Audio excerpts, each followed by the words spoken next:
በደቡብ ኢትዮጵያ ክልል አደጋ ስጋት ስራ አመራር ኮሚሽን ከክልሉ ፋይናንስ ቢሮ ጋር በመቀናጀት ለልማታዊ ሴፍቲኔት ፕሮግራም በክልሉ በተለያዩ ምክንያቶች ስር ለሰደዱ የምግብ ዋስትና ችግር ለተጋለጡ የህብረተሰብ ክፍሎች የገንዘብ ክፍያን ጨምሮ የተለያዩ ድጋፎችን ያደርጋል። በክልሉ ባለፈው በጀት ዓመት መጨረሻ ድረስ በ20 ወረዳዎች ክፍያዎች በኤሌክትሮኒክስ መፈጸሙን የገለጹት በደቡብ ኢትዮጵያ ክልል በምክትል ርዕሰ መስተዳደር ማዕረግ የወላይታ ክላስተር አስተባባሪና የፋይናንስ ቢሮ ኃላፊ አቶ ተፈሪ አባተ ለሴፍቲኔት ተጠቃሚ ክፍያ ላይ ትኩረት ሊደረግ ይገባል ብለዋል። የገጠሩ ፋይናንስ ስርዓት ግልጽኝነት ላይ የሰፈነ መሆን እንዳለበትም አቶ ተፈሪ ተናግረዋል። የገጠር ፋይናንሲንግ ስርዓታችን ሁሌ የተደበሰበሰ ሊሆን አይገባም። 30-40 ሺህ ብር አሁን ላይብሊውዳቸውን በፓኬጅ ደረጃ ተደራጅተው ገንዘብ ኢንጀክት እየተደረገ አሁን የዚህኛው አንዱ ፕሮግራም ገንዘብ ኢንጀክት ተደርጎ ራሳቸውን ኑሮ አሻሽለው እንዲወጡ እንዲመረቁ ነው የሚፈልገው። ይሄ ገንዘብ ሲመጣ የተደራጀ ጉልበተኛ ቲም መጥቶ የተዛባ ግዢ የተዛባ ገንዘብ አሰጣጥ ውስጥ ሊገባ አይገባም።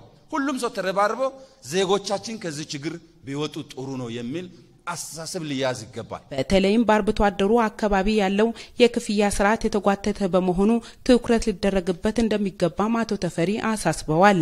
ምክንያት በመደርደር ወደ ቴክኖሎጂ ያለ መጠጋት ችግር እኛ በሌላ መልኩ ነው ኢንተርፕሬት የምናደርገው። ስለዚህ አርብቶ አደሩ አንዱ የአገሪቱ የዜጋ ክፍል ነው። የሱን ያናኗር ዘይቤ በመተንተን የማይሆን ምክንያቶችን በመደርደር ህጋዊ ከሆነ አሰራር ነጥሎ ማውጣት ያስጠይቃል። ይሄ በደንብ ሊሰመር ይገባል። ስለዚህ አንድ ጊዜ ድል ሰተናቸዋል። ክፍያ ያላገኙ ሰዎች መራብ የለባቸው። በክልሉ 598,000 የሴፍቲኔት ተጠቃሚ መኖራቸውን የደቡብ ኢትዮጵያ ክልል አደጋ ስጋት ስራ አመራር ኮሚሽን ዋና ኮሚሽነር አቶ ገንታ ገማአ ገልጸዋል።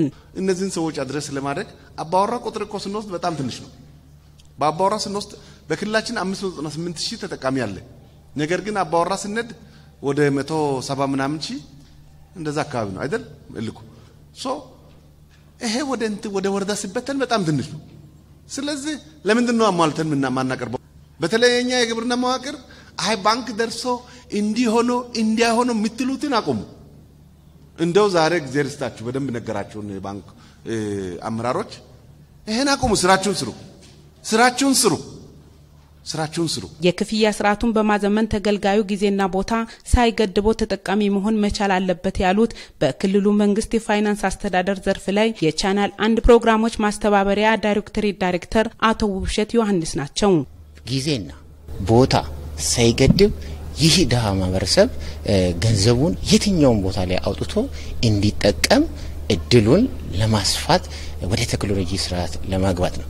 በሌላ መልኩ ደግሞ ዳግም ልየታ ላይ ልዩ ሰባቶች እንዳይሰሩ እድሎችን ለማክሰምና ተገልጋዮቹ መጀመሪያ የገቡ ተገልጋዮች እስከ መጨረሻ ግራጁዌት እስከሚያደርጉበት እስኪመረቁበት ድረስ ቁጠባ ስርዓቱን ፈጽሞ ለዚህ ደረጃ እንዲደርሱ ለማድረግ ሲባል ነው። ተጠቃሚው ማህበረሰብ በአግባቡ ተጠቃሚ ለማድረግ የውል ስምምነት መፈራረማቸውን የተናገሩት በኢትዮጵያ ንግድ ባንክ የዲላ ክላስተር አስተባባሪ አቶ ሃይማኖት ልመኑ ናቸው። በመጨረሻም የደቡብ ኢትዮጵያ ክልል ፋይናንስ ቢሮ የክልሉ አደጋ ስጋት ስራ አመራር ኮሚሽንና የኢትዮጵያ ንግድ ባንክ ችግሩን በጋራ ለመቅረፍ የሚያስችላቸውን ስምምነት ተፈራርመዋል።